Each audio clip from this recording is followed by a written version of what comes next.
우리 86장 찬송합니다. 86장.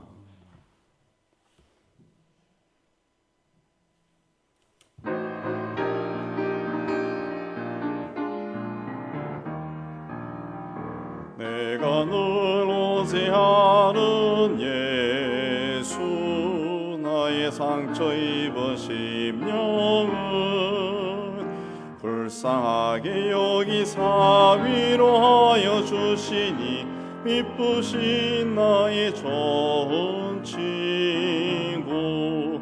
내가 의지하는 예수, 나의 사모하는 친구. 나의 기도 들으사 응답하여 주시니, 미쁘신 나의 좋은 친구. 주의 손 의지하고 살 때 나를 해할 자가 없도다. 주님 나의 마음을 크게 위로하시니, 미쁘신 나의 좋은 친구. 내가 의지하는 예수, 나의 사모하는 친구. 나의 기도 들으사 응답하여 주시니, 미쁘신 나의 좋은 친구. 내가 요단강 건너가며 마음이 두려워서 떨 때도, 주가 인도하시니 어찌 두려워하랴. 미쁘신 나의 좋은 친구. 내가 의지하는 예수, 나의 사모하는 친구. 나의 기도 들으사 응답하여 주시니, 미쁘신 나의 좋은 친구. 이후 천국에 올라가서 모든 성도들과 다 함께 우리들을 구하신 주를 찬양하리라. 미쁘신 나의 좋은 친구. 내가 의지하는 예수, 나의 사모하는 친구. 나의 기도 들으사 응답하여 주시니, 미쁘신 나의 좋은 친구. 91장 합시다.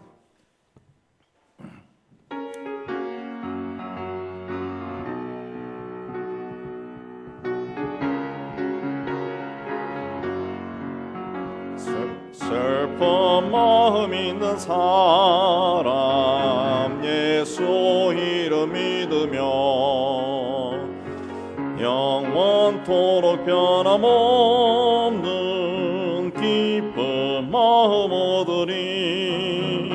예수의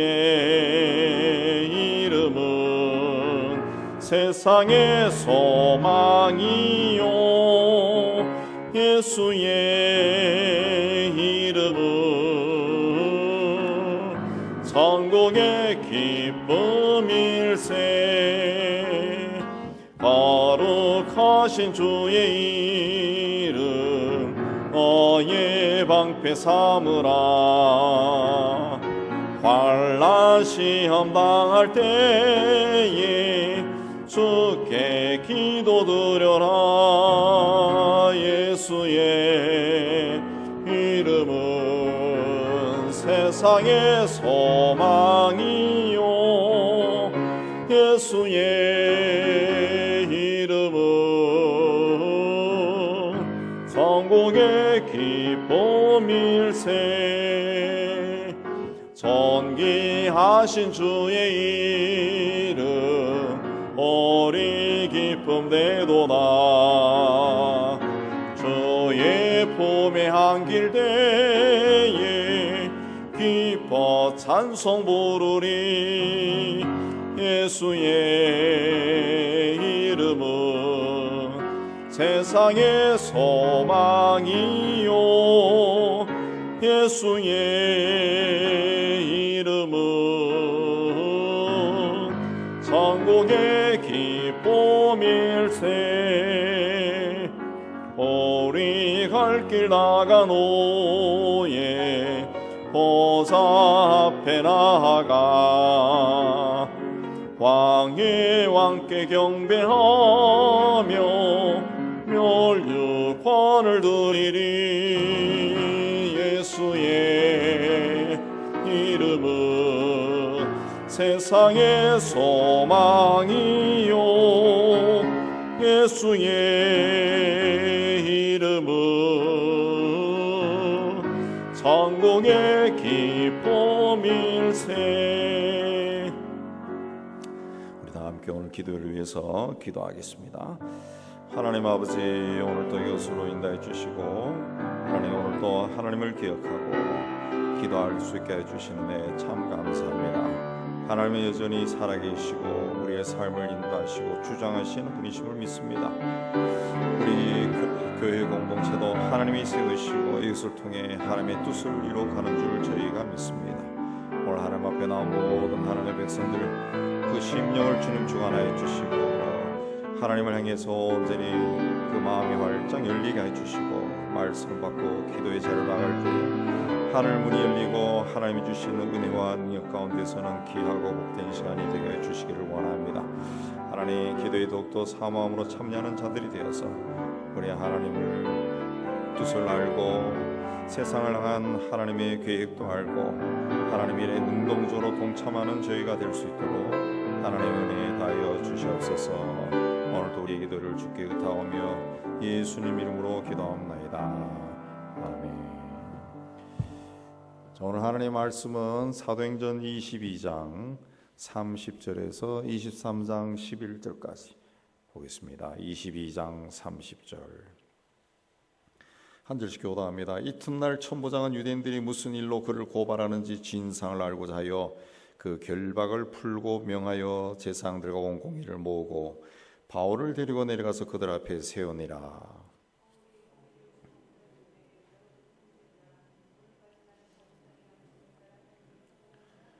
대제사장 아나니아가 바울 곁에 서 있는 사람들에게 그 입을 치라 명하니,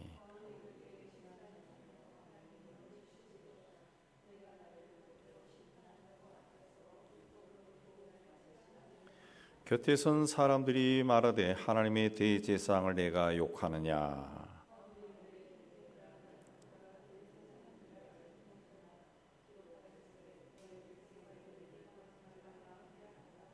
바울이 그중 일부는 사두개인이요 다른 일부는 바리새인인 줄 알고 공회에서 외쳐 이르되 여러분 형제들아, 나는 바리새인이요 또 바리새인의 아들이라. 죽은 자의 소망 곧 부활로 말미암아 내가 신문을 받노라.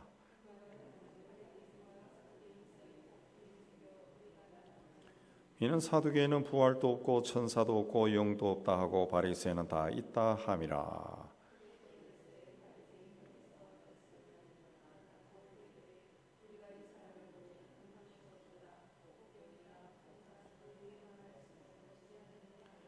큰 분쟁이 생기니 천부장은 바울이 그들에게 찢겨질까 하여 군인을 명하여 내려가 무리 가운데서 빼앗아 가지고 영내로 들어가라 하니라. 그날 밤에 주께서 바울 곁에 서서 이르시되 담대하라. 내가 예루살렘에서 나의 일을 증언한 것 같이 로마에서도 증언하여야 하리라 하시니라. 우리 20장에서 소요 사태가 일어나서 이제 그 중심에 있는 바울을 로마의 군인들이 체포해서 이제 데리고 들어갑니다. 근데 잠시 대화할 기회를 달라 해서 바울이 모여 있는 유대인들에게 일장 연설을 하죠. 그 와중에 자기가 이제 로마 시민이다 그렇게 이야기하니까 천부장이 당황했습니다. 그리고 왜 이 유대인들이 바울을 폭행하려고 했는지 그 이유를 알기 위해서 30절에 보면은 진상을 알기 위해서 제사장들과 온 공회를 모으고 바울을 데리고 내려가서 그들 앞에 바울을 세웠다 그랬습니다. 이 그 천부장이 소집한 공회가 이제 산헤드린 공회입니다. 산헤드린은 함께라고 하는 뜻을 가진 신, 히브리어 신과 자리라고 하는 뜻을 가진 헤드라의 합성어입니다.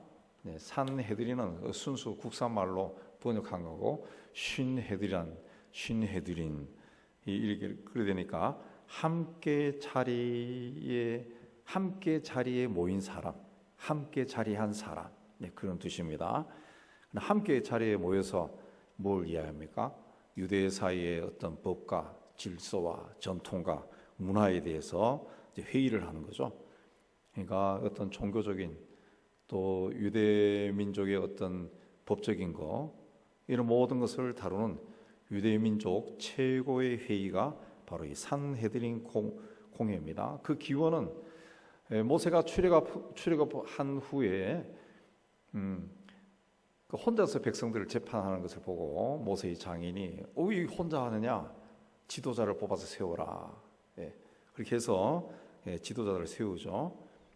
그때 이제 70명의 장로들을 뽑아서 이제 이 회의를 시작하는데, 이제 그때 기원이 그 멀리까지 들어가는 거죠. 이 공회의 회장은 대제사장이고, 제사장과 장로들과 서기관들이 들어갑니다. 그 70명의 회원으로 되어 있습니다. 그리고 안식일과 특별 절기를 제외하고는 거의 매일 열려서 유대사의 여러 가지 일들을 논의했다고 그렇게 합니다. 산헤드린 공회는 로마 정부로부터 이 허락을 받았습니다. 그래서 자체적으로 경찰도 운영하고 또 유대 사회를 이제 법적으로 좀 통제하는 그런 권한을 가지고 있었지만은, 여러분 아시는 것처럼 사형을 할 수 있는 그런 권한은 없었습니다. 그래서 이 사형을 할 때는 이 로마 당국이, 로마 정부가 그 일을 집행하였다 그랬습니다. 자, 이렇게 막강한 권세가 있었기 때문에, 비록 로마 제국의 통제를 받지만은 이 막강한 권세를 가지고 있기 때문에 공회원들은 자신들의 자리를 지키는데 아주 열심히였습니다. 공회 회원이다 그러면은 유대 사회는 유명한 사람이고, 또 여러 가지 이권적인 것도 생기기 때문에 상당히 그 자리를 지키는데 열심히였다는 거죠. 이 천부장은 이 산헤드린 공회를 소집할 권한이 없습니다.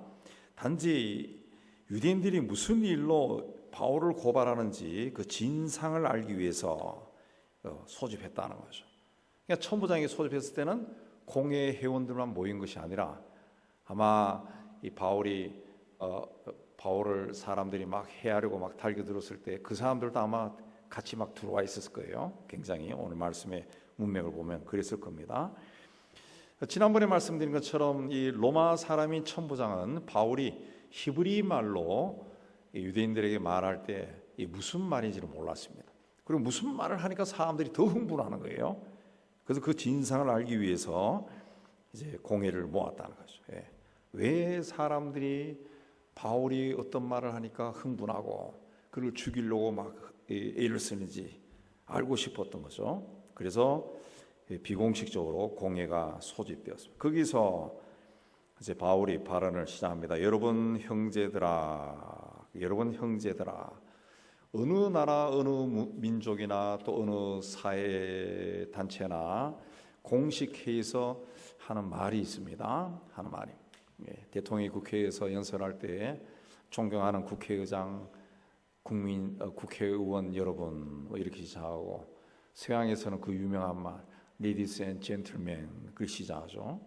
산헤드린 공회에서 말을 할 때에도 공식적인 첫 마디 말은 백성의 관원들과 이스라엘의 장로들이여, 이 말이라고 합니다. 근데 바울은 여러분 형제들아 이렇게 시작했습니다. 여러분 형제들아, 자기와 공회를 동등선상에 놓아버린 겁니다. 당시 공회는 로마 제국의 앞잡이 노릇을 하고 있었습니다. 앞잡이 노릇을 하고 있어요. 그래서 백성들로부터 신임을 못 받고 있었습니다.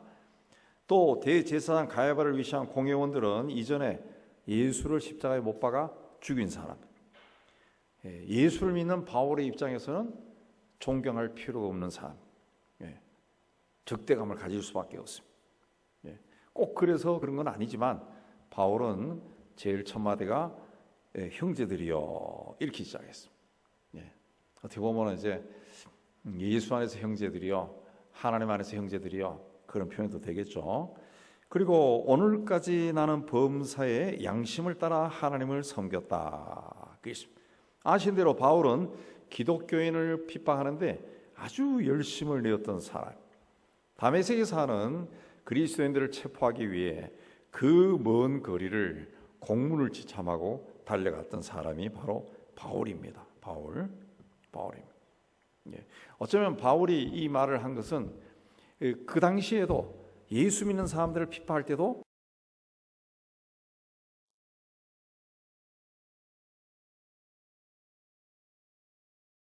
예수님을 만났습니다. 그리고 사람이 완전히 변화되어 있습니다. 180도 달라졌습니다. 바울은 하나님이 그의 삶에 간섭하신 것이라고 믿었습니다. 그래서 그 후에는 하나님께 충성된 종이 되었습니다. 더욱이 그는 과거에 예수 믿는 사람들을 핍박했던 그런 사람, 아주 심하게 핍박했던 사람, 스데반 집사가 죽을 때도 당연하다고 얘기했던 그런 사람이, 예수 믿는 사람의 입장에 봤을 때는 아주 악한 사람이죠. 제거해야 될 그런 사람입니다. 근데 이 사람이 예수를 믿었어요. 이제는 핍박자가 아닙니다. 전도자가 되었어요. 그냥 과거를 생각하면은, 과거에 예수 믿는 사람들을 핍박할 때 내가 열심을 내었는데 이제 예수 믿는 일에 열심을 내지 않을 수 있겠느냐? 더 열심을 냈을 겁니다. 그래서 나는 범사에 하나님 앞에서 양심을 따라 하나님을 섬겼다, 그렇게 말하는 겁니다. 고린도후서 1장 12절에도 보면은 바울은 자신이 사람들에게 하나님의 거룩함과 진실함으로 대한 것은 자신의 양심이 증거하는 바다, 그랬습니다. 양심에 끓김 없이 다른 사람을 대할 때도 거룩하게 또 진실하게 대했다는 거죠. 하나님이 자기에게 주신 그 마음 그대로 정말 사람 한 사람 한 사람을 존중히 여기면서 하나님의 마음으로 진실하게 사람들을 대했다는 거죠. 그 내 양심이 증가한다. 디모데전서 1장 5절과 19절에도 보면은 자기는 선한 양심을 가졌다.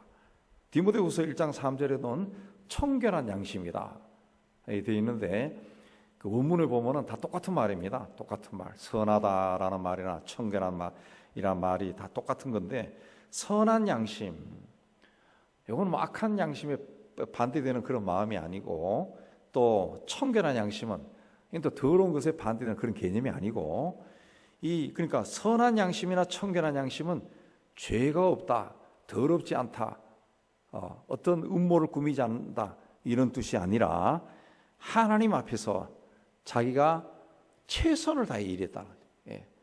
그 하나님이 인정한다. 꺼리낌 없이 내 양심이 증거한다는 것이, 내가 하나님의 일을 얼마나 열심히 했는지 하나님이 그걸 인정한다. 양심에 비춰서 부끄러움이 없을 정도로 열심히 일했다는 거죠. 열심히 일했다.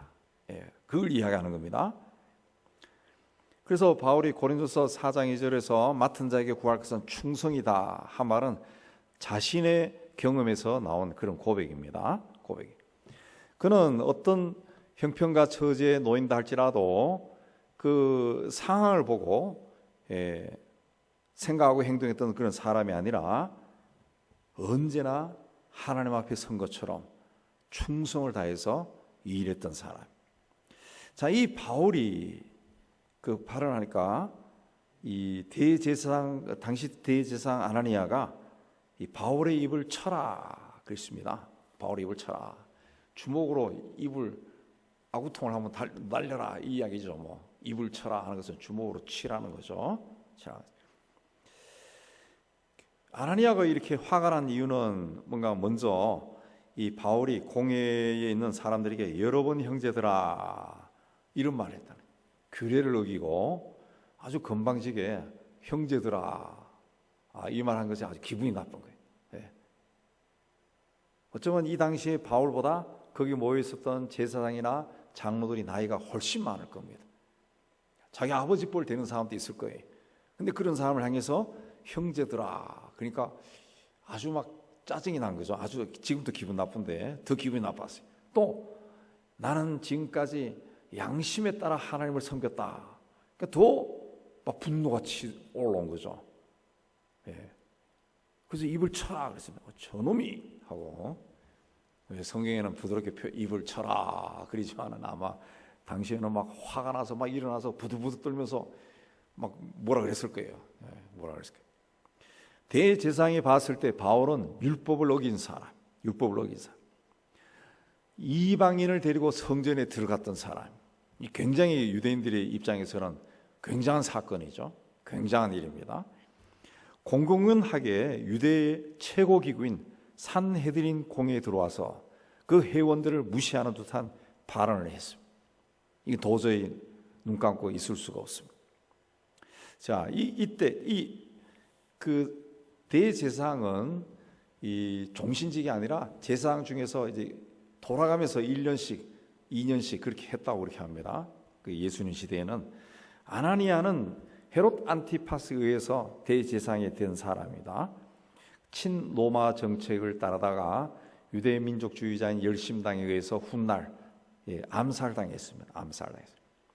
이 양반은 성격이 굉장히 난폭했다고 전해지고 사람들을 폭행하고 그들의 재산을 빼앗았던 그런 아주 탐욕스러운 사람으로 당시의 기록에 남아 있습니다. 그러니까 이런 사람이, 성격이 거친 사람이 바울의 말을 듣다가 감정을 다스리지 못하고 바울을 쳐라 그렇게 명령을 한 겁니다. 사도행전 24장 1절에 가면은 그 이후에 닷새 후에 대제사장 아나니아가 어떤 장로들과 한 변호사 더둘로와 함께 내려와 총독 앞에 바울을 고발했다. 그랬어요. 바울을 고발했습니다. 당시 총독 벨릭스에게 고발했습니다. 그 바울을 쳐라. 그러니까 바울이 그 소리를 듣고 대제사장에게 회칠한다며 하나님이 너를 치시리로다. 내가 나를 율법대로 판단한다고 앉아서 율법을 어기고 나를 치라 하느냐. 회칠한 담이다. 그래서 회칠한 담이다. 그랬습니다. 그 이스라엘 율법에 유대인들의 율법에 하면은 이 죽은 사람을 만지는 것도 부정하고 무덤을 만지는 것도 부정해요. 그래서 이 실수라도 무덤이 오래되면은 무덤이 우리나라도 그러잖아요. 봉분이 없어지고 이런 막 없어지잖아요. 그래서 실수라도 그 무덤을 만질까봐 무덤에 그 흰색 회칠을 해놨다. 그렇습니다. 그걸 이야기하는 겁니다. 근데 회칠을 해놨지만은 그 무덤 안에 있는 시신은 썩어가는 거죠. 근데 밖은 하얗습니다.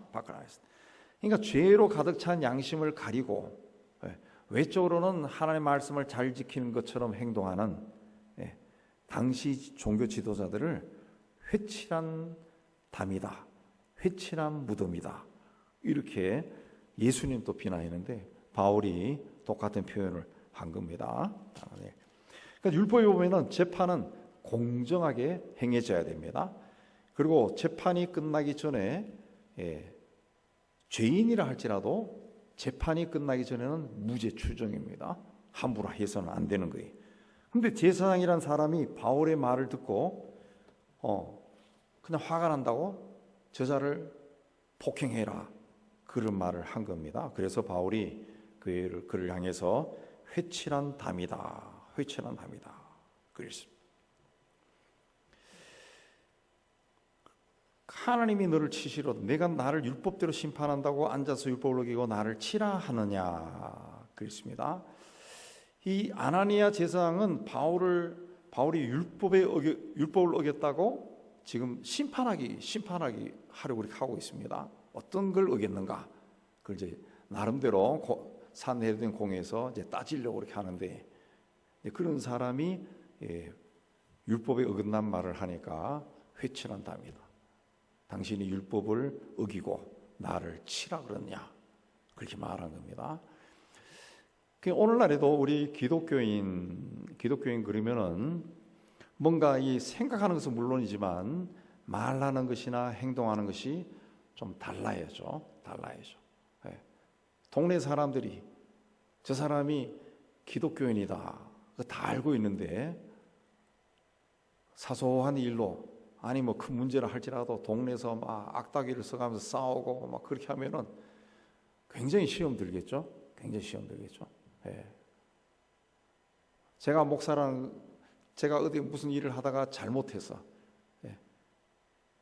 근데 소사해 보니까 이 사람이 목사야. 그럼 어떻게 되겠습니까? 대부분의 막 여론이 막 돌아가 버리겠죠. 어떻게 목사가 이런 짓을 하나? 막 이렇게 된다. 예. 그러니까 세상 사람들이 봤을 때도 이 하나님을 믿는 사람에 대한 기준이 있는 거예요. 보는 기준. 교회 다니는 사람 그러면 뭔가 달라야 되는데 그렇지 않다. 그러면은 이게 문제가 되죠. 오늘날 기독교가 자꾸 이렇게 사회로부터 욕을 먹고 교회가 욕을 먹고 그에 대한 원인이 뭡니까? 자꾸 뉴스에 교회와 관련된 그런 거 보도가 되는 거예요. 얼마 전에도 친구 목사들하고 만나서 이야기하는데 요새 문제라는 것이 문제. 모 목사가 정치 발언 자꾸 하고 막 입이 거칠게 하고 그러지. JMS에서 그러지. 근데 일반 불신자들은 JMS도 기독교로 보지 이단으로 안 본다는 거예요. 전혀 모르는 사람들은 기독교로 본다는 거지. 그러니까 이제 전도의문이 막 다 막혀버린다는 거지. 어디 가서 교회 나갑시다 아니면 예수 믿으세요 하면은 사람들이 막 불쾌하게 생각한다는 거지. 이제는 전도의 문이 막힌다는 거죠. 기독교인들이 달라야 되는데 그렇지 않으니까 오히려 세상 사람들보다 더 이상한 짓을 막 하는 교회 이름을 내걸고 막 하니까 이게 문제가 되는 거죠. 그러지 말아야 되는데 좀 손해 보고라도 나와야 되는데 시가의 몇 배를 돈을 받아가 챙기고 그것도 측량 틀리게 했다고 또 안 나간다 그러고 이렇게 되면은 이거 뭐 이 세상 사람들도 잘 안 하는 일을 하니까 이 교회의 문이 막 닫혀버린 거지. 그러니까 우리가 이 아나니아의 문제도 바로 그겁니다. 입을 쳐라, 그랬죠. 적어도 하나님의 제사장이라면 사람을 폭력하면 안 되죠. 근데 쳐라 그랬다는 거예요. 그래서 이 바울이 한마디 한 겁니다. 하나님이 너를 칠 거다 그랬죠. 왜?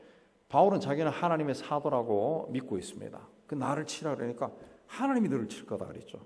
당신이 율법대로 하나님의 말씀으로 심판한다고 하면서 어떻게 하나님의 말씀대로 행동하지 않느냐 그렇게 이야기한 거죠. 바울은 자기 앞에 있는 이 아나니아가 누군지 전혀 몰랐던 것으로 보입니다. 그래서 그가 대제사장의 회칠한 담이라고 하자 곁에 선 사람들이 어떻게 하나님의 제사장을 당신이 욕을 합니까? 그렇게 말했어요.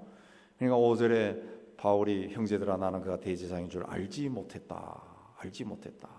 기록하였을 때 너희 백성의 관리를 비방하지 말라 하였느니라. 그렇게 하고 사과를 했습니다. 그러니까 이 공회는 공식적으로 소집된 회의가 아닙니다. 천부장이 도대체 로마 시민이라고 주장하는 바울을 왜 사람들이 폭행을 하려고 하고 죽이려고 하는지 알고 싶어서 모임을 주선한 거예요. 바울이 히브리 말로 뭐라고 막 이야기했기 때문에 다시 물어보려고 한 겁니다. 그래서 사람들이 정식 공회 의원뿐만 아니라 다른 사람들도 막 거리에 있던 흥분한 사람들까지 막 들어와서 서 있고 막 그랬을 거예요. 그러니까 누가 누군지 바울이 분별을 못하고 그런 말을 한 겁니다. 그래서 바울이 즉시 사과했습니다. 그걸 통해서 뭐라 그랬습니까? 기록되어있을 때 너희 백성의 관리를 비방하지 말라 하였느니라. 그 말씀을 기억하고 그 말씀을 이야기하고 사과를 한 거죠. 하나님이 세운 제도와 법을 자신은 존중히 여긴다라는 것을 알려주기 위해서 기록하였으되 율법에는 이렇게 했다, 그 말한 겁니다. 이제 사과한 거죠. 출애굽기 22장 28절에 보면은 너는 재판장을 욕하지 말며 백성의 지도자를 저주하지 말라 그랬습니다. 하나님이 세운 사람은 하나님이 판단한다는 거죠. 하나님의 일을 하는 사람들은 하나님의 세운 질서와 권위를 존중히 여길 수 있어야 된다. 존중히 여기지 않으면은 하나님의 공동체가 무너지는 거죠. 무너지는. 예. 하나님은 우리 눈에 보이지 않지만은 영이시라 그랬습니다. 영이시. 여기에도 충만하게 계신 분입니다. 우리가 서로 존중히 여기는 모습을 볼 때 하나님의 역사가 일어나는 거죠. 역사하는 거죠. 자, 그리고 둘러보니까 바울이 둘러보니까 그 공회의 사람들이 일부가 사두개인이고 다른 일부는 바리새인인 줄 알았다 그랬습니다. 이 사두개인과 바리새인들로 나눠져 있다는 것을 알았다는 거죠. 사두개인은 다윗 시대부터 이 대제사장, 다윗 시대 대제사장이 사독입니다. 사독이라는 사람입니다. 이 반란이 여러 번 일어날 때 사독이 다윗 편에 섰어요. 그래서 다윗이 사독 가문을 대제사장시키고 이 솔로몬 시대도 그렇게 했습니다. 그래서 이 사독 계열의 제사장들은 굉장히 부유한 귀족들이죠. 귀족들이고 권력층입니다. 권력층. 그리고 굉장히 정치적인 사람들입니다. 정치적. 그런데 이 사람들은 교리적으로 이 내세와 부활, 영적인 세계, 천사 이걸 믿지 않습니다. 이 정치적인 말 그대로 지극히 현실적인 신앙생활을 하는 사람입니다. 그런데 바리새라고 하는 말이 이제 번역된 건데 원래 페리시 해가지고 바리새는 분리된 사람. 히브리어 페루심에서 나온 말입니다. 그게 번역하면서 이 한글로 번역해서 바리새 그 번역이 된 겁니다. 그대로 영어 그대로 번역해서 바리새 그렇게 해놓은 겁니다. 이 사람들은 이제 율법적으로 깨끗하지 않은 것에서 자기들을 분리시키는 거예요. 해방 후에 장로교가 원래 한국 기독교가 하나였는데 해방 후에 부산을 중심으로 해서 고신이라고 하는 쪽이 고려신학교 쪽이 떨어져 나갔죠. 신사참배, 우리는 신사참배 안 했는데 신사참배한 너희들과 하나가 될 수 없다. 우린 순교한 사람이 많다. 해서 떨어져 나갔습니다. 그런 식으로 깨끗하지 않은 자들과 우린 분리했다. 그래서 이게 바리새입니다. 바리새. 이 사람들은 율법을 엄격하게 지키는 사람. 그래서 율법학자, 경건한 지도자들이 많아서 바리새인들은 예수님 시대에도 일반 사람들로부터 존경받았습니다. 니고데모나 바울 모두가 다 바리새인들입니다. 바리새인들. 그러니까 이 바리새인들은 이 교리적으로 보더라도 이 부활도 믿고 내세도 믿고 그렇게 했기 때문에 이 훗날 예수 그리스도를 믿기가 쉬웠죠. 예수 믿는 사람들이 많이 나오고 바리새인들 중에 초대 교회 지도자들이 많이 나왔습니다. 그래서 이 사두개인들은 부활을 믿지 않고 바리새인들은 부활을 믿죠. 그래서 가장 민감한 문제를 가지고 바울이 이제 이 논쟁을 일으킨 거죠. 그렇게 이야기하니까 결국 바리새파에 속한 몇 사람이 서기관들이 일어나서 바울을 두둔했습니다. 바울이 다른 이야기 한 것이 아닙니다. 나는 바리새인이요 또 바리새인의 아들이라 죽은 자의 소망 곧 부활로 말미암아 내가 신문을 받노라. 이 말이 하자마자 7절에 바리새인과 사두개인 사이에 논쟁이 생겼다는 거죠. 논쟁이. 사두개인은 8절에 부활도 없고 천사도 없고 영도 없다 하고 바리새인은 다 있다 함이라. 그래서 이 9절에 크게 막 논쟁이 벌어진 거예요. 크게 떠들세. 그래서 바리새인 편에 몇 서기관이 일어나서 이 사람 우리가 보니까 이 사람 악한 것이 없다 하니까 또 사두개파가 이 제사장들이 많으니까 또 소리 지르고 논쟁이 벌어지면서 10절에 큰 분쟁이 생기니 천부장이 바울이 그들에게서 찢겨질까 하여 군인을 명하여 내려가 무리 가운데 빼앗아 가지고 영내로 들어가라 그랬습니다. 이 천부장이 봤을 때 바울이 사람들에 의해서 사지가 찢겨질 정도로 그걸 느꼈다라고 하는 것은 굉장히 소란스러웠다는 거죠. 이게 막 뒤집어질 정도로. 그래서 군인들에게 사람들에게서 바울을 빼앗아 가지고 빨리 부대로 들어가라 그 명령을 내린 거죠. 명령을 내린 거. 네. 바울은 예루살렘에 올라오기 전에 이 과거에 자신과 함께 기독교인들을 핍박했던 동료들에게 복음을 전하고 싶은 마음이 있었습니다. 그런데 그런 기회가 생기기는커녕 오히려 핍박을 받았습니다. 그리고 이제는 로마 군대가 보호를 하지 않으면 살 수 없을 그런 지경이 되었습니다. 네. 그렇게 해서 부대 영내 들어가서 아마 어느 한 장소에 머물렀을 겁니다. 근데 11절에 보면 그날 밤에 주님이 그를 방문해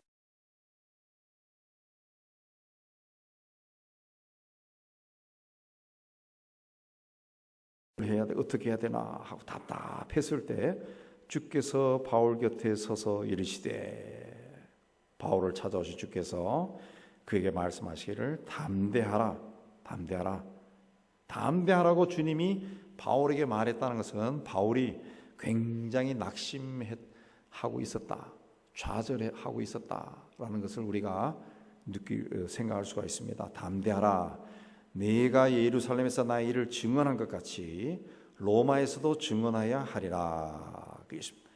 예루살렘에서 예수 그리스도에 대해서 증언했어요, 바울이. 근데 증언했을 때 사람들이 어떻게 했습니까? 와, 이 바울이 변화돼서 나타났구나, 할렐루야. 안 그랬어요? 죽이려고 막 달려들었습니다. 로마에서도 증언하여라.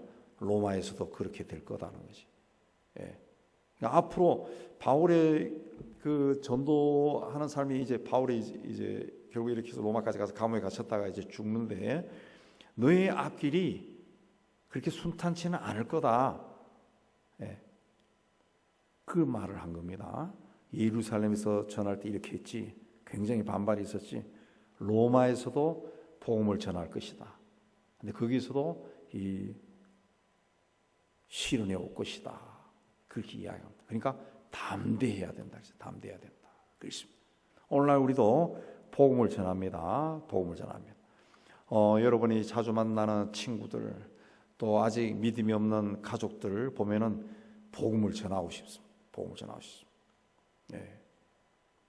제 친구 중에 그 사업을 해서 건설업해서 아주 성공한 친구가 있어요. 가끔씩 만나서 모두 사주 하는데, 그 동생이 2살 터울의 여동생이 인도에 선교사로 가 있어요. 인도에 선교사. 예. 매제가 그 포스코에서 뭐 비서실장을 했다든가 뭐 그런 데 하는데, 그 어느 날 이 친구는 예수 안 믿습니다. 그러니까 자기가 봤을 때는 미친 짓을 했다는 거야. 예. 뭘 어떻게 해가지고 선교사로 나간다면서 둘이가 다 정리해서 가버렸다는 거지. 막 욕을 한다, 욕을 하고 막 가서 막 제가 그랬지, 가봤냐 그러니까 가봤다는 거야. 그 어떻게 그러니까 형편없지 뭐, 형편없지 뭐. 저도 그랬죠. 나도 인도 가봤지만은 선교사들이 하는 데가 다 형편없지, 다 그 가난한 사람들이 대하는데, 이 친구는 갔다 와서 더 화가 나는 거야. 그냥 잘했으면 잘 살 건데 왜 생고생을 하느냐 이거야, 생고생. 예. 그래서 제가 그랬지, 그래도 너 동생이니까 뭐 후원 좀 하냐 그러니까 후원은 해주지 그러더라고. 또 먹고 살아야 되니까 후원은 해주고, 그 다음에 그 70까지만 한다고 그랬대요. 그래서 70 되면 돌아올 집도 없으니까 집을 자기가 하나 사줬다는 거야. 예, 사줬는데 하는 것은 이제 마음에 안 들어가지고 그런 고생을 한다. 그러면서 그 복음을 전한다라고 하는 것은 때로는 그 가족 중에도 그걸 이해를 못하는 사람들, 가족 중에도 이해 못하는 사람이 있다. 예. 또 다른 친구 하나도 학교 교수로 은퇴했는데 저하고 얼마 전에 만나니까 그러더라. 자기 막내 동생이 미국에서 목사를 한다는 거예요. 목사. 그리고 걔 때문에 자기 고향 동네 사람들이 다 그 교회 다닌다는 거지. 그럼 너는 그러니까 나는 안 나가더라고. 나는. 그러면서 저한테 주소 달래. 주소. 그럼 자기 동생이 쓴 책 한 권 보내주겠다는 거지. 그러니까 동생이 목사고 그 목사로 활동하는 동생에 대해서 막 자랑하는 마음이 있는데 자기는 안 나가는 거예요. 자기는. 예. 누굴 어떻게 안 나가냐 그러니까 자기는 안 나가네. 어떻게 보면은 저에게 이제 그 친구들이 타켓이 된 것 같아요. 타켓이. 얘들은 어쨌든 좀 자주 만나서 대화를 하면은 가족 동생들이 선교사고 목사니까 뭔가 열릴 수 있는 그 가능성이 있는 친구들이구나 그 생각이 들더라고요.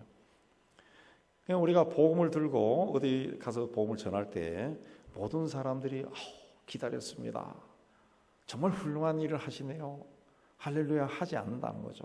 하지 않는다. 오히려 죽여라 살려라 그러고 저는 이 선교사들로부터 그 이야기를 많이 들었습니다. 제가 아는 선교사를 들고 선교지에서 부인이 강도를 당해서 죽은 사람도 있고 남편이 그게 불과 작년인가 그랬다는데 아프리카 나이지리아인가 가다가 차가 고장이 나가지고 차 타이어 수리를 하는데 지나가던 사람들이 총으로 쏴 죽이고 물건 다 뺏어갔다.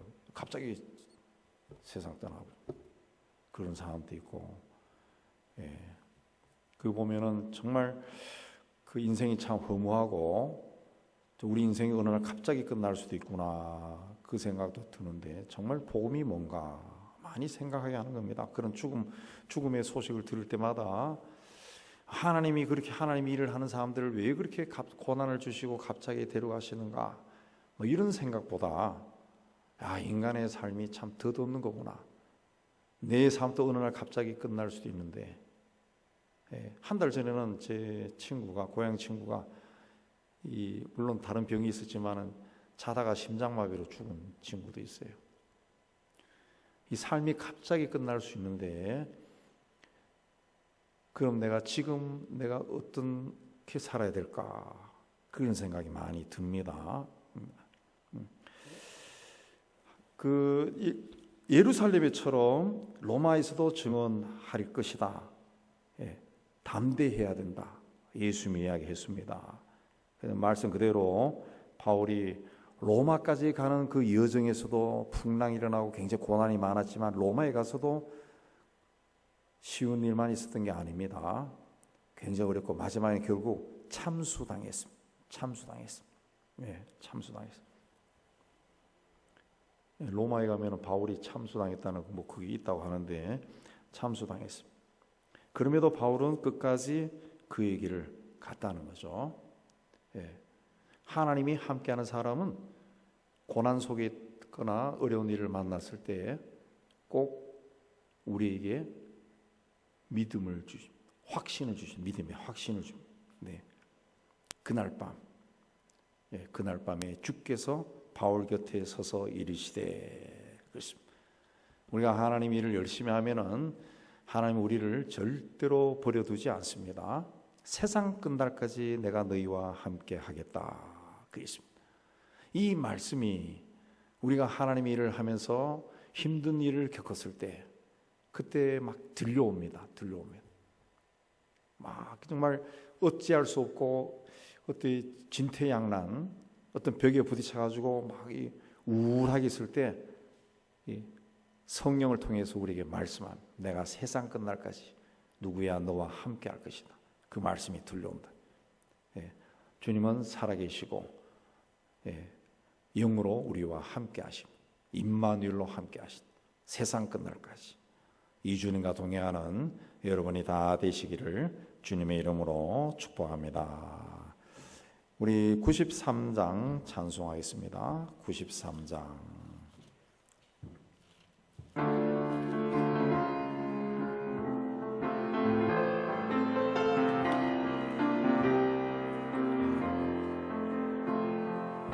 예수는 나의 힘이요 내 생명 되시니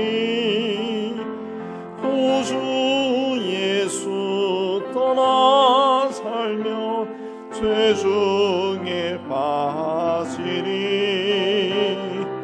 눈물이 앞을 가리고 내 맘에 근심 쌓일 때 위로하고 힘주시네.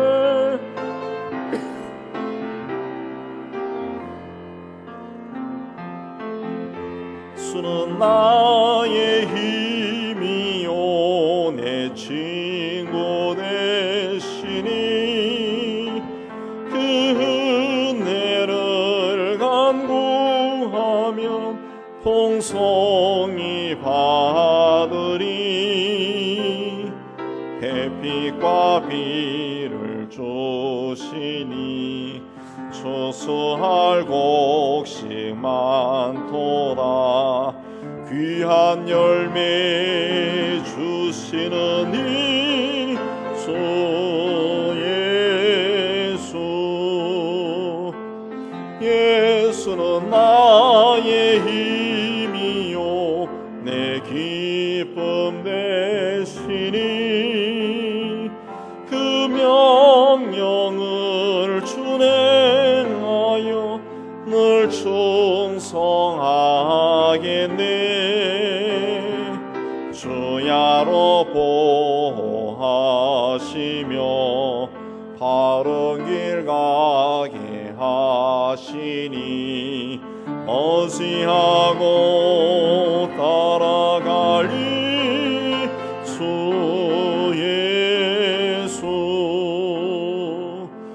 예수는 너의 힘이요 내 소망 되시니 이 세상을 떠나갈 때 곧 영생 얻으리. 한없는 복을 주시고 영원한 기쁨 주시니 나의 생명 나의 기쁨 주 예수. 우리 수요기도의 기도 제목에 따라서 우리 또 기도하겠습니다. 맨 먼저 한국교회와 세계교회를 위해서 우리 함께 기도하겠습니다. 하나님 아버지, 오늘도 기도회로 모이게 해주시고 기도를 모이게 해주시니 참 감사합니다. 먼저 교회를 위해 기도합니다.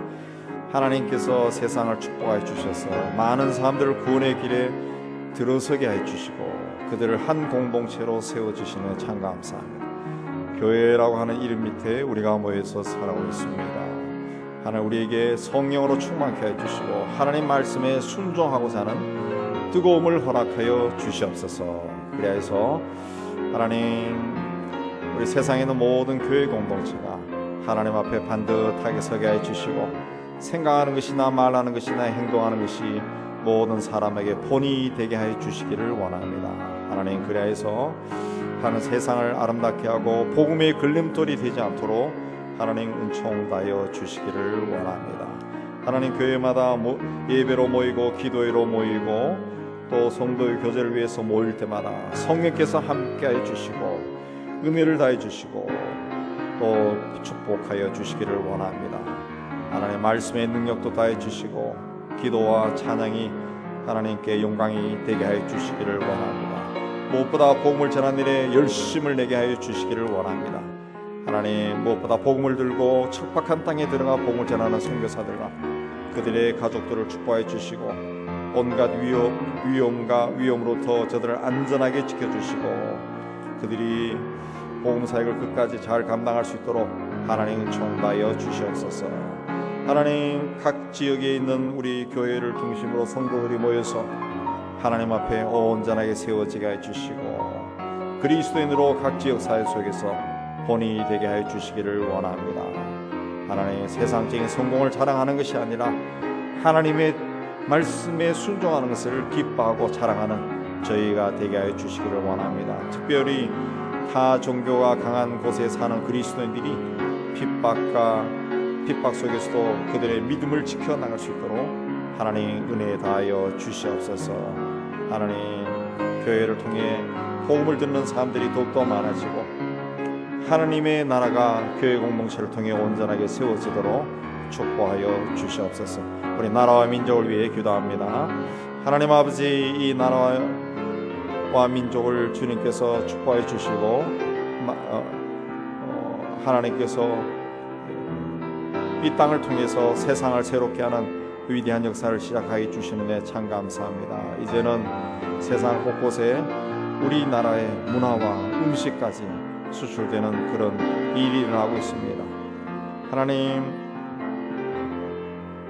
교만하지 않게 해주시고 하나님의 주신 축복을 우리가 감사함으로 받게 해주시고 나누고 베푸는 데 더 열심히 있게 해주시기를 원합니다.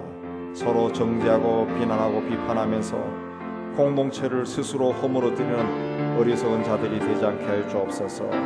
정치제, 사회문화, 종교, 교육, 각계 지도층에 있는 사람들이 나라와 민족의 먼 미래를 바라보고 일할 수 있도록 은총을 다해 주시고, 특별히 한참 자라는 청소년과 청년들이 사단이 주도하는 타락한 문화에 빠지지 않게 해주시고 마약과 술과 도박과 담배와 게임과 음란성, 음란물과 습관성 약물 공물 더러운 영에 미혹되지 않도록 하나님 역사해 주시기를 원합니다. 북한을 주님께서 살펴주셔서 그 땅을 지배하는 악한 영들이 힘을 얻지 못하게 하여 주시고 그들의 악한 꾀가 이루어지지 않도록 하나님 간섭하여 주시기를 원합니다. 그 땅의 고난에 처한 백성들이 속히 자유를 얻는 그날이 속히 오도록 하나님 축복하여 주시옵소서. 우리 은연교회를 위해서 기도합니다.